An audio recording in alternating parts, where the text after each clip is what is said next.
یار انٹرویو دینے جانا ہو، حالانکہ اگر ناکام بھی ہو گئے تو پھانسی تو نہیں لگا دیں گے، ناکام کر دیں گے نا، دوبارہ موقع موجود ہے، آخری موقع بھی ہے تو کوئی بات نہیں، کوئی اور کام کر لیں گے، لیکن دل لرز رہا ہوتا ہے اور عجیب انسان ایک مخمصے کی سی کیفیت میں ہوتا ہے۔ عدالت میں کوئی فیصلہ ہونا ہو اور وہ آپ کے خلاف بھی آ سکتا ہو، آپ کے حق میں بھی آ سکتا ہو، اور اگر جرم واقعی کیا ہوا ہے تو پھر وہ فیصلہ آنے سے پہلے کے جو لمحے ہیں تو کس قدر طبیعت کے اوپر شاک گزرتے ہیں۔ تو اللہ کے حضور حاضر ہو رہا ہے بندہ، فضا اکبر کا دن ہے، دل دہل رہے ہوں گے، کلیجے کانپ رہے ہوں گے، سورج 1.25 میل پہ آ جائے گا، رخ سیدھا ہو جائے گا، زمین تانبے کی ہوگی، اللہ قہر و جلال میں ہوگا، جہنم کی آوازیں آ رہی ہو، تغیظم و زفیرہ قرآن پڑھی ہو، اس کا غیظ و غضب اور اس کے کھولنے کی آواز دلوں کے اندر خوف پیدا کر رہی ہو۔ جنت کو اللہ کے عرش کے دائیں جانب لا کے رکھ دیا گیا اور جہنم کو عرش الہی کی بائیں جانب رکھ دیا گیا۔ بڑا سخت دن ہے، خوف وحشت طاری ہوگی، 50,000 سال کا ایک دن۔ اس دن گھبراہٹ سے دل دہل رہے ہوں گے، کلیجے کانپ رہے ہوں گے، اور اللہ کے حضور حاضر ہونے کا خوف طبیعت پہ وحشت طاری یہ رکھا ہوگا۔ لیکن 7 اشخاص ایسے ہوں گے اس دن اللہ جنہیں اپنے عرش کا امن والا ٹھنڈا سایہ عطا فرما دے۔ پہلا شخص امام عادل، عادل حکمران جو عدل و انصاف سے حکومت کرتا ہے۔ دوسرا شخص وشاب نشأ فی عبادت اللہ، وہ جوان جس کی جوانی اللہ کی عبادت میں گزری۔ تیسرا شخص ورجل دعته امرأة ذات منصب وجمال فقال انی اخاف اللہ، وہ مرد جس کو کسی عورت نے دعوت گناہ دی، وہ معمولی خاتون نہیں تھی، صاحب منصب بھی تھی، صاحب جمال بھی تھی، اس مرد نے کہا انی اخاف اللہ، یا مرد نے دعوت دی تو عورت نے کہا انی اخاف اللہ، میں اللہ سے ڈرتی ہوں۔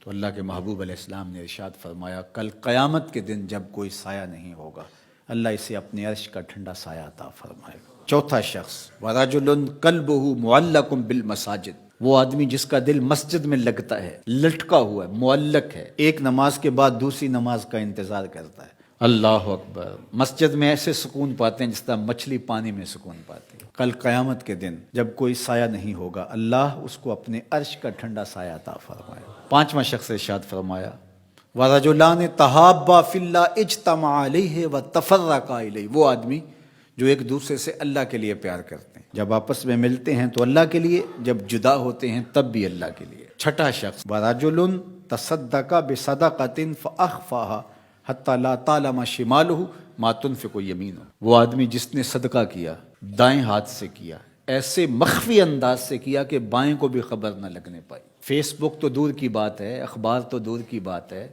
میڈیا پہ ایڈ چلنا تو دور کی بات ہے، ہمسایوں کو پتہ لگنا تو دور کی بات ہے، سوسائٹی کو پتہ لگنا تو دور کی بات ہے، اس کے بائیں ہاتھ کو بھی نہ پتہ چلا دائیں نے کتنا صدقہ کیا، اتنے مخفی انداز سے کیا۔ تو فرمایا قیامت کے دن جب کوئی سایہ نہیں ہوگا اللہ اسے اپنے عرش کا ٹھنڈا سایہ عطا فرمائے گا۔ ساتواں شخص وَرَجُلٌ ذَكَرَ اللَّهَ خَالِيًا فَفَاضَتْ عَيْنَاهُ، وہ آدمی جس نے تنہائی میں بیٹھ کے اللہ کا ذکر کیا، اکیلا بیٹھا تھا، تنہا بیٹھا تھا، اللہ کا ذکر کر رہا تھا، یاد الہی میں مستغرق تھا، تو یاد الہی میں ایک کیفیت پیدا ہوئی، آنکھوں سے آنسو چھلکنے لگے، اللہ کی محبت میں رونے لگا، مجلس میں نہیں، خالین تنہا تھا۔ مجلس میں ریاکاری کے مکان پائے جاتے ہیں لیکن وہاں تو یہ مکان بھی نہیں، اکیلا کسی جگہ بیٹھا تھا، آنکھوں سے آنسو چھلکنے لگے یاد الہی میں، محبت الہی میں چھم چھم رویا۔ اللہ کے محبوب فرماتے ہیں قیامت کے دن جب کوئی سایہ نہیں ہوگا اللہ اسے اپنے عرش کا ٹھنڈا سایہ عطا فرمائے۔ اور یہ بات ذہن میں رکھیے، جس کو اللہ قیامت کے دن اپنے عرش کا ٹھنڈا سایہ عطا کر دیا اس کے بعد کے معاملات بھی ٹھیک ہوں گے۔ تو فضا اکبر کے دن یہ لوگ اللہ تعالیٰ جل شانہ کے کرم سے امن میں ہوں گے، سایہ رحمت خداوندی میں ہوں۔ دعا کیجئے کہ اللہ ہمیں اس زمرے میں شامل کرے۔